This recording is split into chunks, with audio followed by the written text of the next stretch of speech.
आज हम स्टार्ट करेंगे इंस्टॉलेशन से। इंस्टॉलेशन के लिए मैंने आपको एक वेबसाइट बताई थी, गेट इनटू पीसी। यहाँ से आपने इस सॉफ्टवेयर को डाउनलोड कर लेना है। उसके बाद एक्सट्रैक्ट करने के बाद अगर तो आपने ऑटोडेस्क, ऑटोकैड या 3D मैक्स वगैरह इंस्टॉल किए हुए तो तरीका तकरीबन उसके साथ मिलता जुलता है। सबसे पहला काम आपने ये करना है कि आपने अपना इंटरनेट और एंटीवायरस जो है उसको आपने ऑफ़ कर लेना है, ठीक है।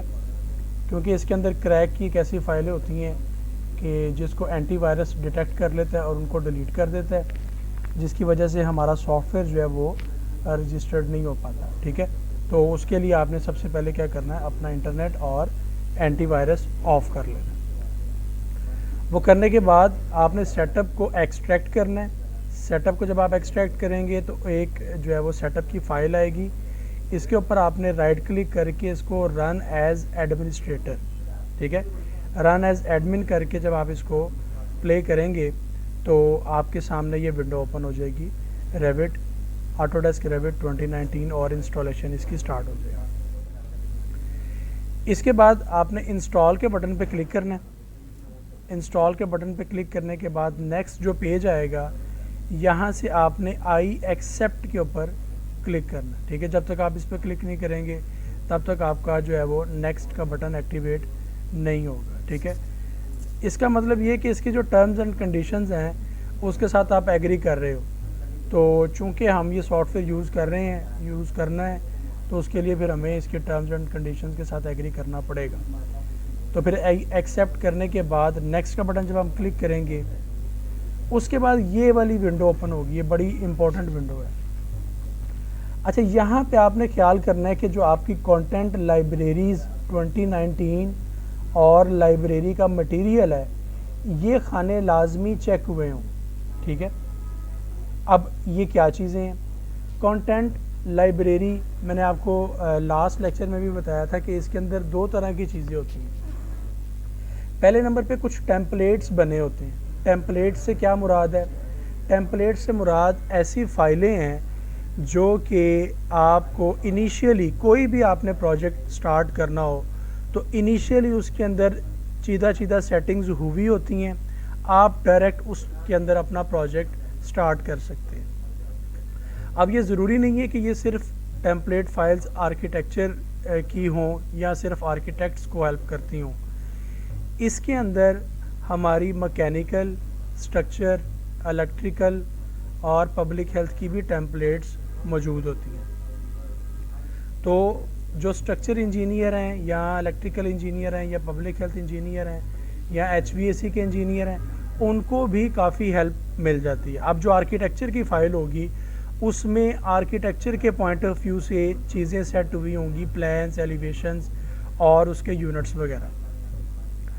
तो जो टेम्पलेट्स स्ट्रक्चर की होंगी उसमें स्टील, बीम्स, कॉलम्स, स्लैब्स, इस किस्म की जो है वो सीधा चीज़ें बाय डिफ़ॉल्ट सेट हुई होंगी, ठीक है। जब तक आप इसके ऊपर चेक नहीं करेंगे तब तक आपके सिस्टम के अंदर ये सपोर्ट फाइलें या जो इसके टेम्पलेट्स हैं वो इसके अंदर इंस्टॉल नहीं होंगी। वैसे तो आपको सिखाऊंगा कि अगर इन केस आप ये इसके ऊपर अनचेक कर देते हैं और ये लाइब्रेरी या ये टेम्पलेट आपके इंस्टॉल नहीं होते तो उसको अलग से इंटरनेट से डाउनलोड करके रेविट में इंस्टॉल करने का क्या तरीका है, ठीक है।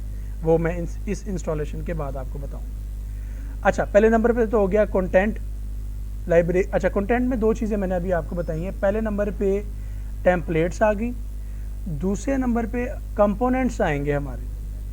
कंपोनेंट्स मैंने आपको कल बताया था कि कंपोनेंट्स के अंदर हमारे जो डिफरेंट किस्म के फर्नीचर एलिमेंट्स आ जाएंगे, ठीक है। फर्नीचर एलिमेंट्स के अंदर बेड्स, टेबल्स, चेयर्स, सोफ़ा और इसी तरह कमर्शियल जो है वो फर्नीचर इसके अंदर शामिल होगा।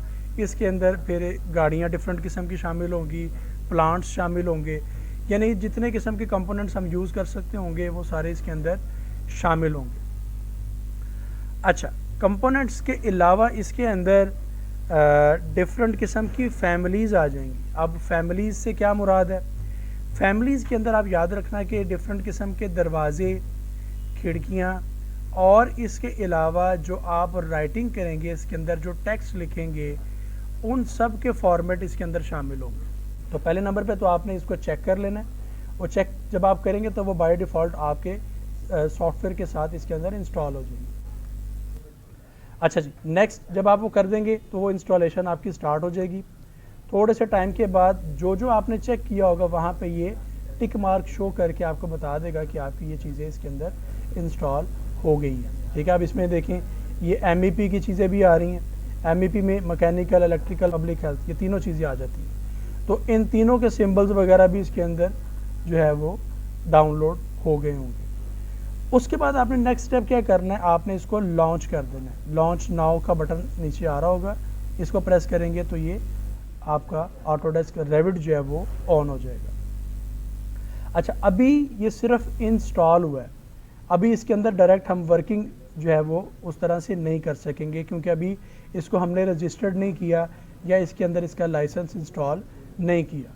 वैसे तो जब किसी नए PC के अंदर नया सेटअप या नया सॉफ्टवेयर इंस्टॉल करते हैं तो 30 डेज़ का जो है हमें वो ट्रायल पीरियड देता है कि 30 दिन तक हम उसको विदाउट क्रैक या विदाउट एक्टिवेशन उसको हम इस्तेमाल कर सकते हैं। 30 दिन के बाद जो है वो बंद हो जाता है। हम सबसे पहले तो उसको एक्टिवेट करेंगे, क्योंकि हमने इसको लॉन्ग टर्म जो है वो यूज़ करना है। तो ये विंडो ओपन होगी, विंडो के अंदर वो आपको पूछेगा कि आपने इसको एक्टिवेट करना है या आपने इसको डायरेक्ट रन करना है, जो कि आप 30 डेज़ तक आप इसको बगैर एक्टिवेट किए रन कर सकते हैं। तो हम इसको एक्टिवेट के ऊपर क्लिक करेंगे। तो जैसे ही एक्टिवेट पे क्लिक करेंगे तो हमारे यहाँ पे एक स्क्रीन ओपन होगी, जिसके अंदर हमें ये दो चीज़ें डिमांड कर रहा होगा। पहले नंबर पे आ रहा है सीरियल नंबर, दूसरे नंबर पे आ रहा है प्रोडक्ट की। ठीक है, अब ये दोनों चीज़ें इसको प्रोवाइड करने के लिए दोबारा से हमें अपने फोल्डर में जाना पड़ेगा। फोल्डर के अंदर जब आएंगे, मतलब वही फोल्डर जो हमने डाउनलोड किया हुआ है और एक्सट्रैक्ट किया हुआ है, जहाँ पे भी अगर डेस्कटॉप पे आपने रखा हुआ है तो डेस्कटॉप से आ जाएंगे, जहाँ पे जिस ड्राइव में आपने रखा हुआ है वहाँ से आप उसको ओपन करेंगे। तो क्रैक के फोल्डर में जब आप आएंगे तो क्रैक के फोल्डर में आपको दो चीज़ें या दो फाइलें मिलेंगी। पहले नंबर पे रीडमी और दूसरे नंबर पे एक्सफोर्स। ठीक है, एक्सफोर्स बेसिकली ये एक्टिवेशन कोड जनरेट करने के लिए एक फ़ाइल है। यहाँ पे मैं आपको दोबारा रिमाइंड करवाऊँ कि आपने स्टार्ट में अपना इंटरनेट और अपना एंटीवायरस लाजमी ऑफ़ करना है। अगर आप वो ऑफ़ नहीं करेंगे तो आपकी एक्सफोर्स वाली फ़ाइल डिलीट हो जाएगी, क्योंकि जो एंटीवायरस है वो इस फाइल को एज अ वायरस ट्रीट करता है। इसके बाद आपने रेडमी वाली जो फाइल आपकी होगी इसको आपने ओपन करना है। तो इसके अंदर आपको डिटेल्स दी हुई हैं। ठीक है, इसमें यहाँ पे 3-4 किस्म के सीरियल नंबर दिए हुए हैं, आप कोई भी अप्लाई कर सकते हैं इसके अंदर। ठीक है, नॉर्मली हम ज़्यादातर ये फर्स्ट वाला सीरियल नंबर यूज़ करते हैं, और उसके बाद नीचे ही इसके एक प्रोडक्ट की दी गई हुई है। अगर आप स्टार्ट में इसको इंस्टॉल कर रहे हैं तब तो आपको ये यहाँ से कॉपी करनी पड़ेगी। अगर आपने 2-3 दफ़ा इंस्टॉल किया तो आपको ये की वैसे ही ज़ुबानी याद हो जाएगी। ठीक है, तो आप ये सीरियल नंबर और प्रोडक्ट की वैसे ही याद कर लें तो आपको क्रैक का फोल्डर यहाँ से रेडमी की फ़ाइल ओपन करने की ज़रूरत नहीं पड़ेगी। ठीक है, तो ये सीरियल नंबर और ये प्रोडक्ट की, ये आपने ये दोनों वैल्यूज़ यहाँ पे पुट कर देनी है और उसके बाद यहाँ से नेक्स्ट कर देना। तो जैसे ही आप नेक्स्ट करेंगे तो आपके सामने एक और स्क्रीन ओपन होगी। अब इस स्क्रीन में ये दो चीज़ें पूछ रहा है। पहले नंबर पे कि आप बज़रिया इंटरनेट इसको रजिस्टर्ड करेंगे या लाइसेंस एक्टिवेट करेंगे, या आपके पास प्रोडक्ट की मौजूद है और आप वो प्रोडक्ट की इसके अंदर एंटर करके तो आप इसको रजिस्टर करेंगे या इसको एक्टिवेट करेंगे। तो चूंकि हमारा इंटरनेट तो बंद है, इंटरनेट के ज़रिए तो हम इसको नहीं करेंगे। हमारे पास एक्सफोर्स की फ़ाइल मौजूद है, तो इसीलिए हम I have an activation code के ऊपर क्लिक कर देंगे। ठीक, दो चीज़ें आपने लाजमी याद रखनी है। पहले नंबर पे आपने जब भी एक्सफोर्स को ओपन करना है तो आपने इसको राइट क्लिक करके रन एज एडमिनिस्ट्रेटर लाजमी क्लिक करना। ठीक है, यानी कि आपने डायरेक्ट इसको डबल क्लिक करके ओपन नहीं करना, आपने इसको रन एज एडमिन ओपन करना। दूसरे नंबर पे इसके अंदर कोड पेस्ट करने से पहले ये पहला बटन होगा पैच। ठीक है, आपने इस बटन को क्लिक कर देना है और ये आपके सामने मैसेज आना बहुत ज़रूरी है, सक्सेसफुली पैच। ठीक है, अब ये पैच क्या है? ये पैच बेसिकली एक ब्रिज है जो कि इस एक्स फोर्स वाले सॉफ्टवेयर को आपके ऑटोडेस्क रेविट है उस सॉफ्टवेयर के साथ कनेक्ट कर देता है। ठीक है, तो जैसे ही ये मैसेज आ जाए सक्सेसफुली पैच्ड, इसके बाद हमने जो रिक्वेस्ट कोड वहाँ से कॉपी किया होगा उसको यहाँ पर पेस्ट कर देना। अक्सर बच्चे यहीं पे गलती करते हैं, वो क्या करते हैं, इसको पैच नहीं करते, वो रिक्वेस्ट कोड जो है वो पेस्ट करते हैं और जनरेट करते हैं, उसके बाद कहते हैं जी हमारा तो सॉफ्टवेयर जो है वो एक्टिवेट नहीं हो रहा। तो इसके लिए आपने इसको पैच करना है, उसके बाद रिक्वेस्ट को पेस्ट करना है यहाँ पे, और उसके बाद आपने जनरेट के बटन को क्लिक करना है, तो आपके पास आपका एक्टिवेशन कोड आ जाएगा। ठीक है, उसके बाद आपने एक्टिवेशन कोड यहाँ पर पेस्ट करना है। एक्टिवेशन कोड पेस्ट करने के बाद जैसे ही आप नेक्स्ट करेंगे तो वो आपका सॉफ्टवेयर जो है वो रजिस्टर्ड हो जाएगा।